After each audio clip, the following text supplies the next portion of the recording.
On this episode of Still Loading, when one game just isn't enough.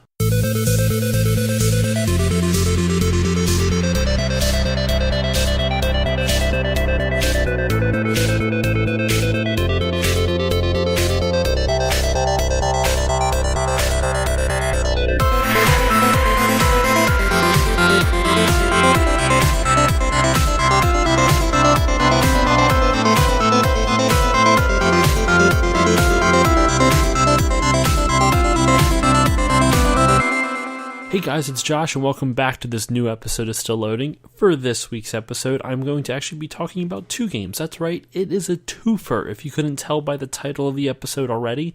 The reason it's a twofer is because the original game for the 40 for 40 series this week was going to, it's definitely is, it's Roundball, 2-on-2 challenge for the Nintendo Entertainment System.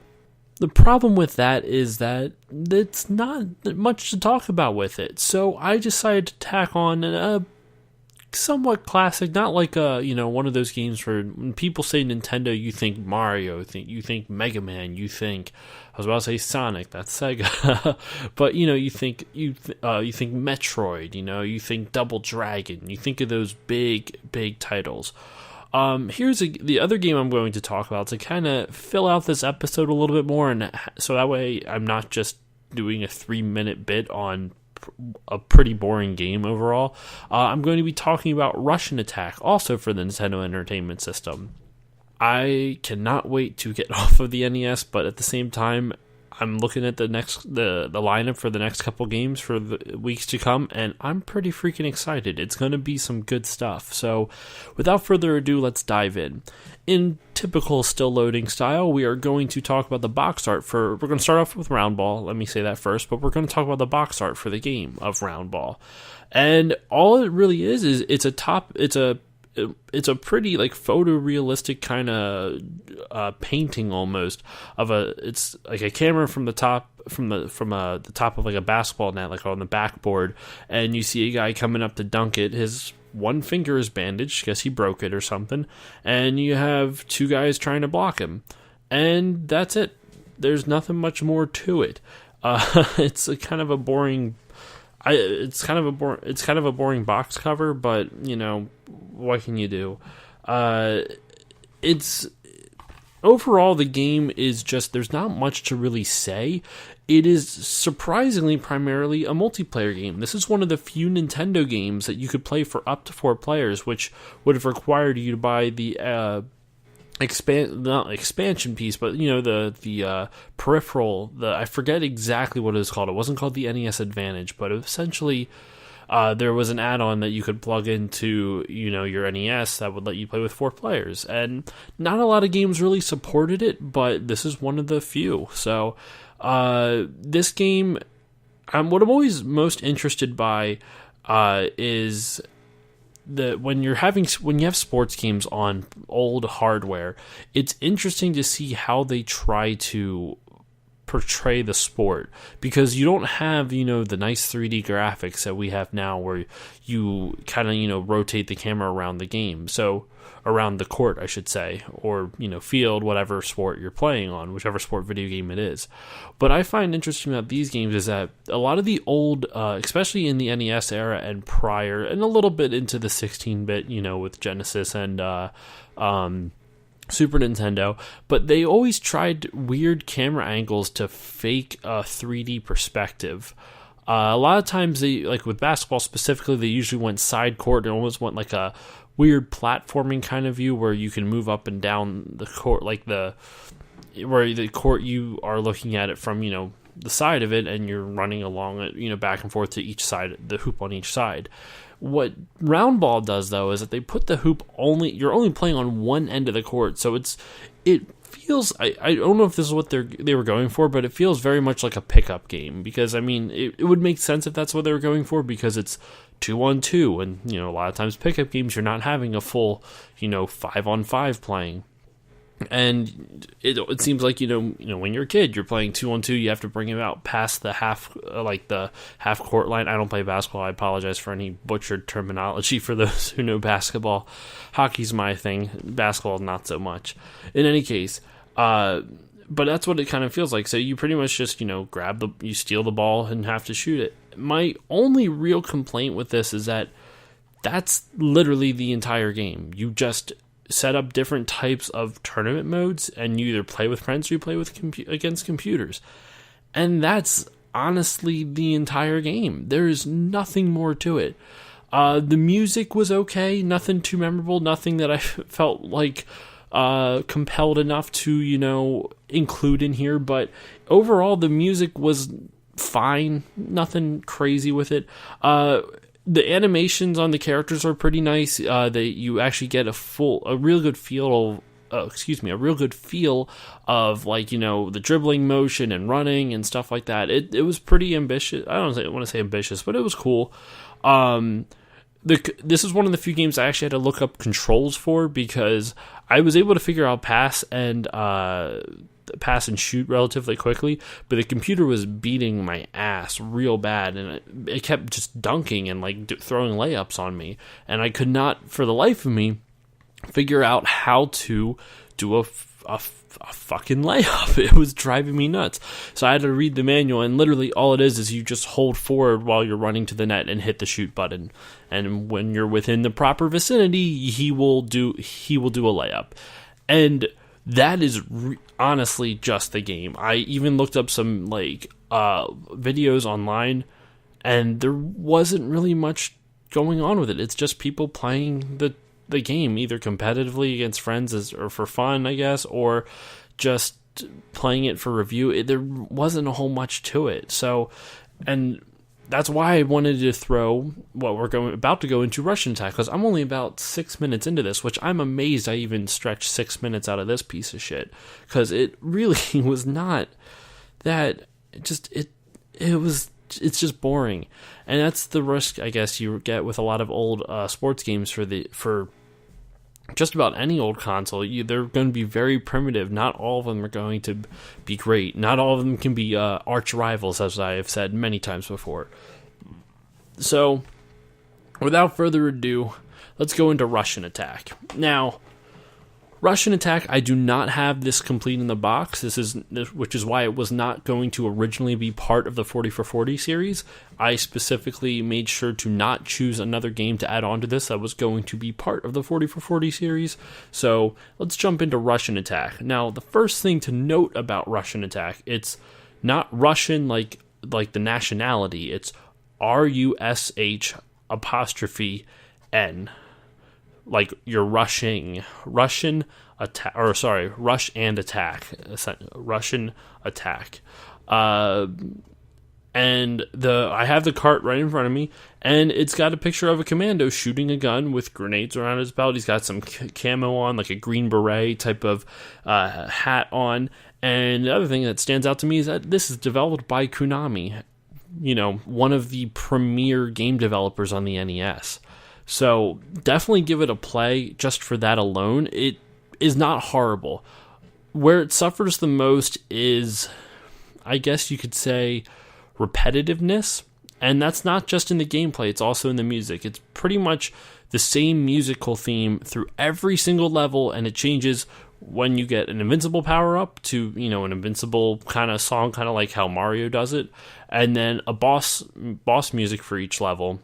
And I even think I didn't pay much attention to the music after I noticed it repeating, so I don't know if the boss theme is the same for all the bosses, but I would not be surprised. The level theme does not fully change until to the last level, like level 6, and the only reason I even know that because I watched a long play of it. But I did try it out. Controls are pretty good. My biggest gripe with the controls, though, is that you have to hit up to jump. I fucking hate that. That is one of the most annoying things for that. I don't know how to describe it. It's very annoying.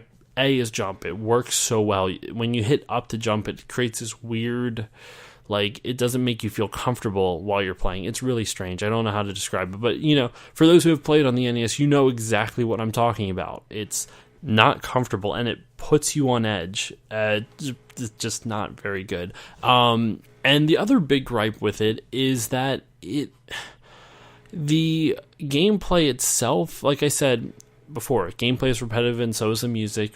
doesn't really change much. What's weird about the gameplay, while the cover, or at least the artwork that is on the cartridge itself is of a man with a gun, you seldomly use a gun in the game. You're literally a Green Beret running through waves and waves of enemy with a tiny little pokey knife, and you're just stabbing guys to death. Wha-cha-cha! And that is the entire game.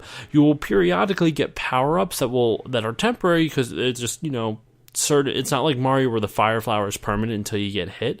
You have a limited amount of ammo. As soon as that ammo is up, you can no longer use that power-up. The first one that I noticed was a missile launcher. I did see through the various videos that you can also get grenades, but that's it. And the game steadily ramps up its difficulty as it goes along, and I kind of like that. It was cool to see the new different types of enemies they would bring in. It wasn't just, all right, let's have the same enemies as before. Or sorry, I should clarify that. The difficulty ramping was not just, okay, let's just add more of the same enemy and make them harder to kill. They actually added different kinds of enemies that made you change up your strategy. So, like later on in the game, there's guys, the first level or so is just guys that run straight at you, and that's it. The second level, then it introduces guys that jump at you, and you have to kind of time your attacks a little bit better, and you have to be more worried about your spacing than versus just standing there mashing the attack button to stab your pokey knife at the guys just going wave after wave at you, not moving, just running straight into you and dying. And as the levels go on, they introduce more and more but enemy types, because you can traverse up and down to different levels within the stage. And by levels, I literally mean almost the bottom floor, mid of the screen, top of the screen. Like, there's different platforms that you can run across. And normally you're fine up there, but as the game goes on, they introduce another enemy that will actually chase after you up those, chase after you up those platforms. So you have to actually kill them. A lot of the time, in the first couple levels, a lot of the enemies you can just dodge, but not these guys. I mean, yeah, if they run past you and they go off the screen, they're not going to come back. But up until then, it's not like you can just hop up to the next floor and they're not going to be near you. No, they're coming after you. The other thing that I liked, I guess the last thing to really comment on with it, is I really enjoyed the bosses from what I saw. I got to the first boss and I beat it relatively easy. It's literally just a waves of enemies, and you can literally just stand there mashing the attack button and your little pokey knife, and you don't have to move. You can just mash that and you'll win that boss fight. So, I like being good at games, so I don't mind the easy ones necessarily. So that was the first boss. The second boss, and like I said about how the game introduces new enemies throughout the course of the game, throughout the course of all the different levels, they do kind of a similar thing with bosses. Each boss adds a new mechanic, is a different type of enemy. So the second boss, I believe, is like a rocket pack guy. The third boss, I believe, is hold on. Yes, sorry. The second boss, or level 2 boss, is the jetpack enemies, like I said. Third level is all dogs, which pretty much you just crouch down and do a little pokey knife action, and that's it. But level 4, you fight helicopters enemies who drop grenades. Level 5 are paratroopers who have machine guns. That's the other thing that pisses me off. Why the fuck are you a Green Beret who has a gun on the front fucking cover, but as soon as you go into combat, no, you don't use a gun, you just run around, with a knife? And okay, that's fine if you're going for like a stealth angle, but there's guys fucking everywhere, and the first thing that every level has is the alarm going off. So what's the point? Why couldn't they just, I understand that giving you a gun would have made the game too easy, but at the same time, why does he only have a knife? Is there a reason? Was he a prisoner there and he got out? That's not broadcasted. It just seems like he's on a mission to destroy something. In any case, sorry, that really bothered me. That, like, what kind of special ops elite, spec ops person who's going in on a mission to destroy an enemy base does not carry a gun? I don't understand it. Whatever. That's neither here nor there. So in any case, the game, you go through all the different levels, you fight the bosses, and what's cool about the final boss is that you have, like I said before, you'll pick up various temporary power-ups from enemies, like the missile launchers, like the grenades that I mentioned. And the final boss fight is pretty much you're fighting another, wave after wave of enemy, but they don't stop coming until you destroy the enemies, like literally like a rocket. It looks like a nuclear rocket that's just off on the side. It's flashing, so it doesn't really tell you that's what you need to do, but it's flashing red, and inevitably you're going to get a power-up that lets you shoot the missiles. So you're going to notice that when you shoot the missile, it's going to stop at the rocket, meaning, I have to destroy it. So while the game design isn't perfect, it's at least a step in the right direction. And I really liked that it kind of mixed up everything in the last level, but not like a crazy mix-up. But they're not just completely taking you out of your comfort zone and taking you out of the immersion of the game. It still feels very much part of that rush and attack experience, but it's a little bit different, so it makes it just interesting enough for you to enjoy the final portions of the game. That really is all there is to say about both of these games. They're very Roundball. I can't really recommend. Don't play it. I really, trust me, you'll thank me later. It's not fun. Not worth spending your money on. I got it because I'm a collector, but I probably, if I would have known, I got this in a lot, so I can't really complain. I paid like $7 for each of these, so I'm not gonna it was all at once. Obviously, I spent more than that, but break it all down and divide it by how much I paid, it was about $7 a piece. So I'm pretty happy with that. In any case, Roundball's not very good. Rush and Attack, I would definitely give it a try. Once again, that is spelled Rush, R-U-S-H, 'N, and then the word attack. Rush in Attack. I guess that there's too many jokes you can make about that, and I don't really feel clever enough to make any of them in any case. But thank you all for listening to this episode. I hope it was at least somewhat entertaining. Hopefully you guys will try at least Rush and Attack out. Roundball can go fuck itself, except for those who maybe enjoy this game, but I don't know why. I'm just saying. But thank you all for listening once again. Please remember to rate, review, and subscribe the show on please remember to rate, review, and to subscribe to the show. Please review it on iTunes. It honestly helps get the name out a little bit more. I'm still pretty small, so any feedback you guys are more, or any feedback you guys have, I'm more than willing to listen to. And because like I said in the last episode, I really want to make this show as good as it possibly can be, and I'm really interested in any feedback I can get. So thank you all again for listening. You can follow me on Facebook, Twitter, and Instagram at StillLoadingPod, and that should be it. So thank you all for the 5th or 6th time that I've said it, and I will see you all next time.